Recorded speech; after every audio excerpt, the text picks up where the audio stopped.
Nilishasema kanisa lifunguliwe. Najua wale pale kanisani watakuwa wanasema sasa kanisa limefunguliwa, sasa baba yetu yuko wapi? Kwa kuwa baba yao hajawahi kukamatwa na polisi. Na polisi walitoa tamko wanamtafuta. Inawezekana aliko akaogopa kutoka kwa kudhania polisi wanamtafuta.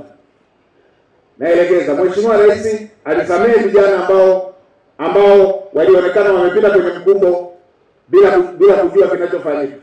Akaelekeza kutoa msamaha kwenye taasisi za kidini. Msamaha uliotolewa, nikamke leo IGP pamoja na jeshi la polisi, ile mliokuwa sema mnamtafuta Askofu Gwajima, iacheni, mwacheni aendelee na ibada zake. Mwacheni ajitokeze, tujenge umoja wa kitaifa. Viongozi wote wa dini mbalimbali, viongozi wote wa mila, viongozi wote wa makundi mbalimbali, twendeni sote kwenye jambo hili. Sote, wala tusifanye kwa uficho.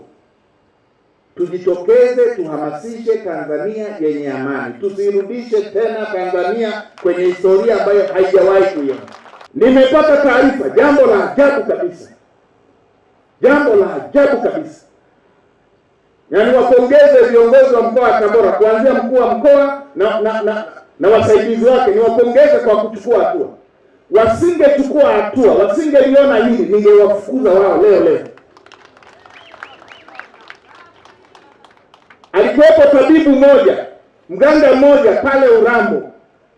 Mambo ya ajabu kabisa. Mganga mmoja pale Urambo ameenda kumtibu binti wa miaka 18, ana tatizo la uzazi. Kaenda kumtibu, kamsikiliza, amemaliza kumsikiliza, akamdanganya kwamba anatakiwa kutibiwa, anatakiwa apewe sindano ya usingizi. Amempa sindano ya usingizi. Akiwa kwenye sindano ya usingizi amembaka. Mambo ya ajabu kabisa. Huyu akamatwe, asiachiwe, hivyo anavyoshikiliwa asiachiwe, na namuelekeza katibu mkuu wa kanisani afukuzwe kazi leo huyo.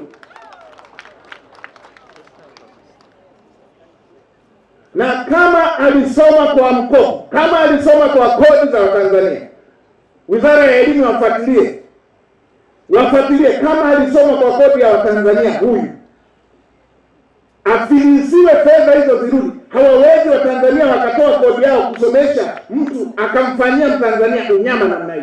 Hatutotaka tena vurugu hizo za tarehe 29 zitokee tena katika mkoa wetu wa Arusha.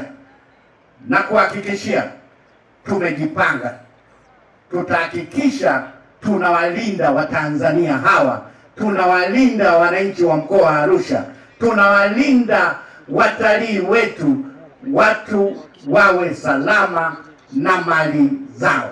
Bila kutengeneza miundombinu mizuri ya barabara, bado ni tabu. Serikali hiyo tusaidia, tumepata mbolea ya ruzuku. Kuipandisha huko mlimani hiyo barabara ni tabu. Serikali hii imetuwezesha sisi tufanye kilimo vizuri huko. Kusafirisha mazao ni tabu. Kwa hiyo tunakuomba tusaidie kwenye barabara.